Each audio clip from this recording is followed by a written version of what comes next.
Baik, terima kasih Mbak Alia. Suara saya terdengar ya. Assalamualaikum warahmatullahi wabarakatuh. Selamat pagi Bapak Ibu sekalian. Jadi hari ini mungkin fitur yang akan dijelaskan bukan hanya terkait angka kredit ya, atau konversi kinerja menjadi angka kredit yang memang baru kami launch di sekitar akhir tahun lalu gitu ya.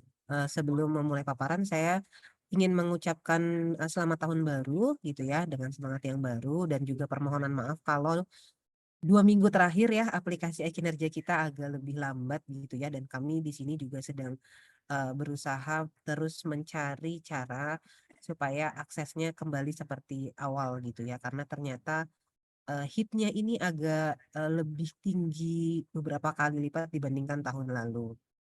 Baik, sebelum ke aplikasi, mungkin ada beberapa hal yang akan saya sampaikan.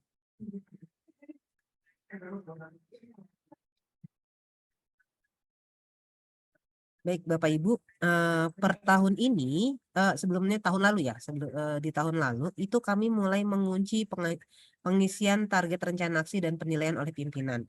Mungkin di tahun 2022 kita tahu waktu pertama kali sistem ini di launching gitu ya, untuk penilaian itu kita masih melonggarkan karena kami fokusnya adalah delivery aplikasi ya, delivery aplikasi. Tapi di tahun 2023 terutama setelah keluar Permenpan 1 kemudian Perban 3, kami mulai mewajibkan pengisian rencana aksi dan eviden untuk penilaian periodik maupun eviden untuk penilaian akhir tahun. Jadi penilaian akhir tahun itu harus minimal mengisikan dua eviden untuk bisa dinilai. Jadi tidak bisa kosongan saja lalu dinilai, itu tidak bisa.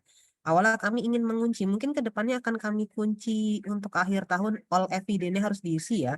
Karena harapannya teman-teman sudah apa namanya familiar dan sudah terbiasa dengan aplikasi ini. Kenapa gitu ya? Karena dasar dari penilaian gitu ya. Ketika kami nanti dimintakan pertanggungjawaban, ini dapat sangat baik based on apa? Kami bisa menampilkan datanya. Ini loh kinerjanya, ini RH-nya, ini evidennya.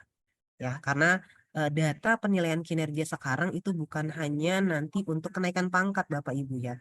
Tren tahun ini adalah terkait dengan talent. Ya, tentu teman-teman yang mendapatkan nilai sangat baik dari pimpinan itu harus dibuktikan. Ketika teman-teman menggunakan aplikasi e-kinerja ini, kami harus bisa membuktikan mana eviden dari setiap orang-orang yang mendapatkan penilaian kinerja sangat baik. Ya, jadi kalau misalnya teman-teman yang di internalnya sudah mengimplementasikan aplikasi ini gitu ya, harapannya penilaian akhir tahun itu semua evidennya terisi. Karena penilaian akhir tahun itu akan menjadi kunci ya, apakah seseorang ini nanti bisa diusulkan naik pangkatnya, kemudian apakah dia masuk ke star talent karena penilaiannya sangat baik dan lain-lain ya. Kemudian yang kedua, ini nanti terkait pembinaan, ada coaching, mentoring, dan konseling. Nanti akan dijelaskan fiturnya. Di sini juga teman-teman kinerja kalau teman-teman mau bertanya apa sih ini maksud coaching, mentoring, dan konseling ini gitu ya.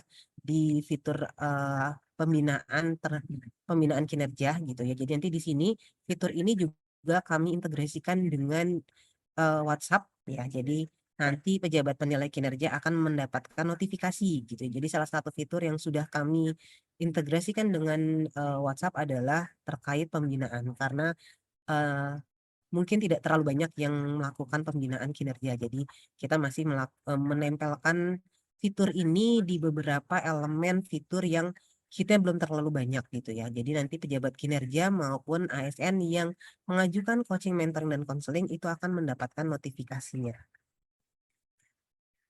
Nah, salah satu juga yang hits di tahun 2022 terutama, beberapa instansi ternyata banyak yang ingin mengajukan keberatan gitu ya. Jadi keberatan penilaian terhadap penilaian kinerja, terutama penilaian periodik maupun penilaian akhir tahun gitu ya. Karena memang di Permenpan 6 di pasal 29 itu kita bisa melakukan keberatan terhadap penilaian kinerja. Nah, di penilaian kinerja ini nanti mungkin agak berbeda Bapak Ibu ya. Jadi yang akan mendapatkan bisa mengajukan keberatan itu adalah yang nilainya baik ke bawah. Jadi walaupun Bapak Ibu nilai baik, mau mengajukan keberatan misalnya, oh harusnya saya sangat baik, monggo silahkan. Nanti tergantung apa hasil dari penilaian atasan penilaian kinerja, atasan dari pejabat penilai kinerjanya ya. Nah, fitur ini pun kami integrasikan dengan WhatsApp ya. Jadi dengan atasan dari pejabat penilai kinerja, kita harus tahu nih kan selama ini kita harus tahu siapa sih pejabat penilai kinerja kita. Nah, siapa sih atasan dari pejabat penilai kinerja kita yang akan menerima WhatsApp dari pengajuan keberatan kita. Dan yang perlu diperhatikan adalah terkait 14 hari kerja ini ya. Jadi banyak yang kemarin sudah mengajukan keberatan, tapi mungkin tidak di follow up sampai lebih dari 14 hari. Kalau sampai sudah lebih dari 14 hari itu sistem akan mengunci karena dianggap kadaluarsa. Ya, jadi nanti walaupun sudah kami notifikasikan by WhatsApp kalau misalnya lebih dari 1 minggu gitu, misalnya 7 hari kerja itu belum ada balasan, itu mungkin bisa di follow up kembali karena WhatsApp ini hanya akan dikirim 1 kali saat pengajuan saja. Kemudian terkait nah konversi angka kredit ini nanti akan dijelaskan oleh Mbak Ihai detailnya. Jadi ini memang kenapa lama gitu ya karena proses penyamaan proses bisnis gitu ya antara penilaian kinerja dengan bagaimana caranya penilaian kinerja ini menjadi sebuah angka kredit itu membutuhkan satu proses gitu ya penyamaan persepsi. Nah, ini yang harapannya teman-teman juga nanti memahami persepsinya karena teman-teman yang akan mendelivery ke setiap JF yang ada di tempat Bapak Ibu sekalian gitu ya. Jadi di sini nanti kami akan siapkan fitur dari sisi pegawai dan sisi pimpinan. Nah, fitur ini sudah diintegrasikan dengan SCSN di riwayat angka kredit. Ya, jadi kemarin kita sudah mencoba mensimulasikan untuk teman-teman yang akan naik pangkat gitu ya. Ini sudah kami integrasikan jadi ketika sudah ditandatangan digital maupun sudah diunggah dokumen manualnya gitu ya. Jadi kalau di sini ada 2 pilihan untuk tanda tangannya apakah mau manual ataupun eh, mau tanda tangan digital itu baru akan tersinkronisasi ke layanan SCSN di riwayat angka kredit. Ini nanti step-stepnya mungkin nanti akan jelasnya di sisi aplikasi ya. Jadi mulai dari pegawai mengajukan, kemudian dia bisa melihat nih apa namanya berapa sih total angka kredit kumulatif kita, kemudian apakah nanti dia akan hanya mengkonversi angka kreditnya tapi tidak ada kebutuhan naik pangkat atau naik jabatan gitu ya, atau memang dia digunakan PAK akhir tahun ini untuk naik pangkat maupun naik jabatan karena sebenarnya kalau kita baca perban 3 itu konversi angka kredit hanya dilakukan jika PNS akan naik pangkat dan atau naik jenjang ya. Tapi kami kemarin sudah berkoordinasi dengan Direktur Jabatan ASN untuk setiap akhir tahun diharapkan setiap JF itu melakukan konversi angka kredit dari penilaian akhir tahun kinerjanya. Kenapa? Supaya kita bisa mengforecasting ya. Forecasting siapa-siapanya sih orang yang akan naik pangkat gitu ya. Kita bisa lihat berapa sisa angka kredit yang kita butuhkan untuk naik pangkat mungkin apakah setahun lagi ataukah 2 tahun lagi. Nah, kemudian dari sisi nanti ada proses pengajuan ya, pengajuan dari pegawai ke atasan gitu ya.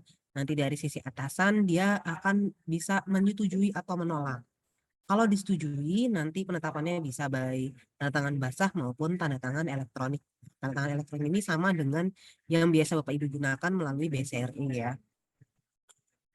Oke, nah nanti outputnya akan seperti ini. Setiap instansi bisa memodifikasi kop suratnya di admin, ya. Jadi satu instansi satu kop surat ya. Satu instansi satu kop surat itu bisa dimodifikasi di admin baik menggunakan tanda tangan digital maupun yang menggunakan tanda tangan basah. Mungkin teman-teman sudah terbiasa setting SK ya, seperti yang ada di SCSN. Baik, mungkin itu dari saya Mbak Aya. Kita bisa langsung ke aplikasi. Silahkan Mbak Alia.